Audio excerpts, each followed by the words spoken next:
तुम्हें दिक्कत क्या होती जो? के सामने जलन थी, मैंने वहाँ दिखाया हाँ। तो उन्होंने बताया था बच्चेदानी में गांठ है। हाँ। तो उन्होंने इलाज किया तो वो कहने लगी ठीक हो गई। गांठ ठीक हो गई थी तुम्हारी?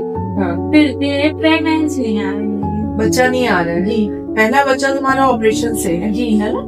तो ये देखने में आ रहा है कि तुम्हारा जो बच्चा है, जो बच्चेदानी है जी वो तुम्हारे पहले वाले चीरे से चिपक गई है। जी उन्होंने यही बताया। हाँ, तो उसकी वजह से बच्चेदानी ऊपर खिसक गई है और वहां पर एक गड्ढा जैसा हो गया है जिसको हम लोग स्थमोसील कहते हैं, और उसमें बच्चा भी फंस जाता है और उसी की वजह से बीच बीच में ब्लीडिंग आती रहती है। ठीक है, तो इसलिए जिनके भी पहले बच्चे ऑपरेशन से हुए हैं तो उनको अल्ट्रासाउंड करके और देखकर करना पड़ता है। ऐसे केसेस में हमको दूरबीन पेट के अंदर डालनी है और बच्चेदानी के अंदर डालकर जहां से वो चिपका है उसको हमको ठीक करना पड़ता है।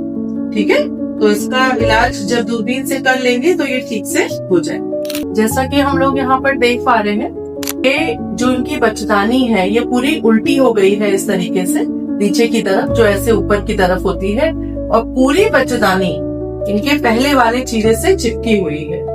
तो इस वजह से भी इनफर्टिलिटी बहुत कॉमन होती है जिनका पहला बच्चा ऑपरेशन से हुआ है। तो ऐसे केसेस में जब बच्चेदानी ऊपर चिपक जाती है तो जो अंडे फूटते हैं वो नीचे ही रह जाते हैं, ट्यूब ऊपर जाके चिपकती है। तो लैप्रोस्कोपी विधि द्वारा फिर हमको ट्यूब हटानी पड़ती है, बच्चेदानी को रिलीज करना पड़ता है, उसके जो एडेशंस है उसको हटाना पड़ता है। तो ज्यादातर केसेस में इसके बाद फिर पेशेंट अपने आप ही प्रेग्नेंट हो जाती है।